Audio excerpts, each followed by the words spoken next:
ಬಿಜೆಪಿಯಲ್ಲಿ ಈಗ ಮಾಜಿ ಶಾಸಕರು ಒಂದು ಬಣ ಆಗಿದೆ, ಸಂಸದರು ಒಬ್ಬರೇ ಏಕಾಂಗಿಯಾಗಿದ್ದಾರೆ ಮಾತುಗಳು ಕೇಳಿಬರ್ತದೆ ಕೋಲಾರದಲ್ಲಿ. ಹಾಗಾಗಿ ಇದು ಜೆಡಿಎಸ್ ಅಭ್ಯರ್ಥಿಗೆ ಹಿನ್ನಡೆ ಆಗೋ ಚಾನ್ಸಸ್ ಕೂಡ ಇದೆ. ಹಿಂದೆ ಸಂಸದರಿಗೆ ಇಡೀ ಕೋಲಾರ ಜಿಲ್ಲೆನೇ ಒಂದು ಕುಟುಂಬ.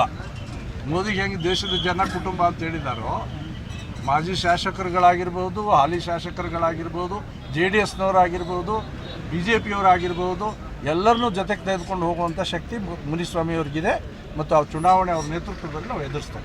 ಚಿಕ್ಕಬಳ್ಳಾಪುರ ಜಿಲ್ಲೆ ಒಳಗೊಂಡಿರ್ತಕ್ಕಂಥ ಕ್ಷೇತ್ರಕ್ಕೆ ಮಲ್ಲೇಶ್ ಅವ್ರನ್ನ ಅಭ್ಯರ್ಥಿಯಾಗಿ ನಾಮಿನೇಷನನ್ನು ನಾನು, ನಮ್ಮೆಲ್ಲ ಮುಖಂಡರು, GT ದೇವೇಗೌಡರು, ಇಂದಿನ ನಮ್ಮ ಲೋಕಸಭಾ ಸದಸ್ಯರಾದಂಥ ಮುನಿಸ್ವಾಮಿಯವರು ಒಟ್ಟಿಗೆ ಸೇರಿ ನಾಮಿನೇಷನನ್ನು ಹಾಕಿದ್ದೇವೆ.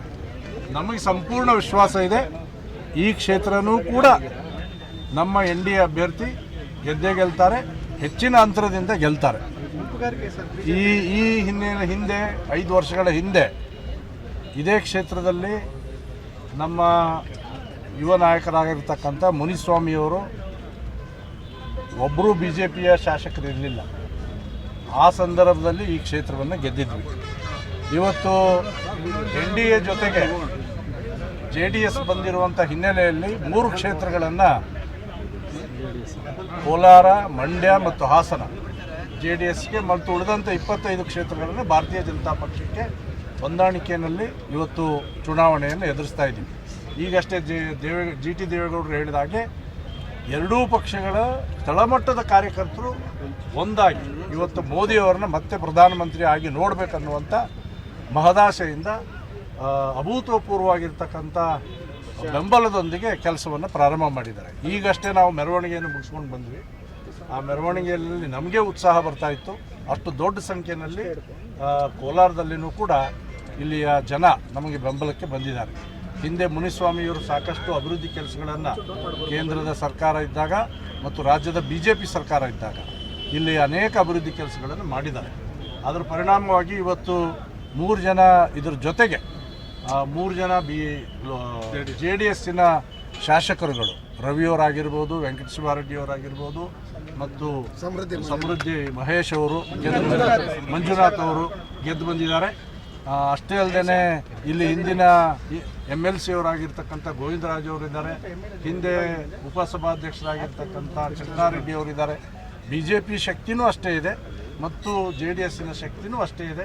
ಎರಡೂ ಶಕ್ತಿಗಳು ಇವತ್ತು ಸೇರಿ ಮತ್ತೊಂದು ಬಾರಿ ನಾವು ಗೆಲ್ತೀವಿ. ದೇಶದ ಹಿಡಿತ ಭಾಳ ಮುಖ್ಯ. ಹಾಗಾಗಿ 3 ಕ್ಷೇತ್ರಗಳನ್ನು ನಾವೆಲ್ಲಿ ಬಿಟ್ಟುಕೊಟ್ಟಿದ್ದೀವಿ, ಅವ್ರು 25 ಕ್ಷೇತ್ರ ಬಿಟ್ಟುಕೊಟ್ಟಿದ್ದಾರೆ ನಮಗೆ. ಅನೇಕ ಕಡೆಗಳಲ್ಲಿ JDSಂದು ಶಕ್ತಿ ಇದೆ.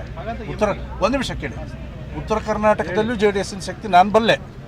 ಹೀಗಾಗಿ ವಿರೋಧ ಪಕ್ಷದಲ್ಲಿರುವಂಥ ಕಾಂಗ್ರೆಸ್ಸನ್ನು ಸೋಲಿಸೋ ದೃಷ್ಟಿಯಿಂದ ದೇಶದ ಅಭಿವೃದ್ಧಿಗೋಸ್ಕರ ಅಂತಾರಾಷ್ಟ್ರೀಯ ನಾಯಕರಾಗಿರ್ತಕ್ಕಂಥ ಮೋದಿಯವ್ರನ್ನ ಗೆಲ್ಲಿಸ್ಬೇಕನ್ನುವಂಥ ಮಹದಾಶೆಯಿಂದ ಕೆಲವೊಂದು ಸಣ್ಣ ಪುಟ್ಟ ವ್ಯತ್ಯಾಸಗಳನ್ನು ಇದ್ದಿರೋದು ನಿಜ. ಅವುಗಳನ್ನು ಸರಿಪಡಿಸ್ಕೊಂಡು ನಾವು ಎದೆಗಾರಿಕೆಯಿಂದ ಚುನಾವಣೆಯನ್ನು ಎದುರಿಸ್ತೇವೆ. ಅದನ್ನೇ ಅವ್ರು ಹೇಳ್ತಾ ಇರೋದು, 200 ಸೀಟು ದಾಟಲ್ಲ BJP ಅವರು ದೇಶದಲ್ಲಿ ಅಂತ ಹೇಳ್ತಾ ಇದ್ದಾರೆ. ಆದ್ರೆ ಕಾಂಗ್ರೆಸ್ ಎಷ್ಟು ಗೆಲ್ತದೆ ಅಂತ ಹೇಳಿಲ್ಲ ಅವರು. ಕರ್ನಾಟಕದಲ್ಲಿ ದೇವೇಗೌಡರು ಹೇಳಿದ್ರು 28 ಸೀಟ್ ನಾವು ಗೆಲ್ತೀವಿ.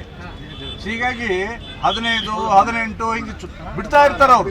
ಅವ್ರು ಎಷ್ಟು ಗೆಲ್ತೀವಿ ಅಂತ ಹೇಳ್ತಾನೆ ಇಲ್ಲ ಅವರು. ಕರ್ನಾಟಕದ 28ರಲ್ಲಿ ಎಷ್ಟು ಗೆಲ್ತೀವಿ ಒಂದೂ ಇಲ್ಲ. ಅದಕ್ಕೆ ಸುಮ್ಮನೆ ಇಡೀ ದೇಶದ ಮಾತಾಡೋದು. ಇಡೀ ದೇಶದಲ್ಲಿ ತಾನೆ. ಹಂಗಾಗಿ ಇಡೀ ದೇಶದಲ್ಲಿ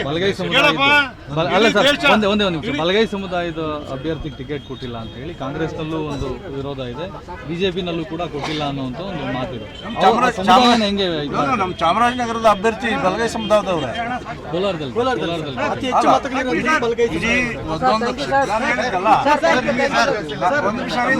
ತಮ್ಮದೇ ಜಿಲ್ಲೆಯ ಒಂದು ನಿಮಿಷ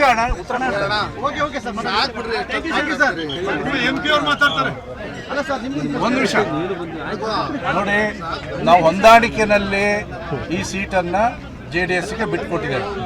ಹೀಗಾಗಿ ತೀರ್ಮಾನ JDS ಇದೆ. ಹಾಗಾಗಿ ಇಲ್ಲಿ ನಮ್ಮ ಬಲಗೈ ಸಮುದಾಯ, ಭೋವಿ ಸಮುದಾಯ, ಎಡಗೈ ಸಮುದಾಯ, ಗೌಡ್ರ ಸಮುದಾಯ, ಲಿಂಗಾಯತ ಸಮುದಾಯ ಎಲ್ಲರೂ ಸೇರಿ ಮೋದಿಗೋಸ್ಕರ ಕೆಲಸ ಮಾಡ್ತಾರೆ.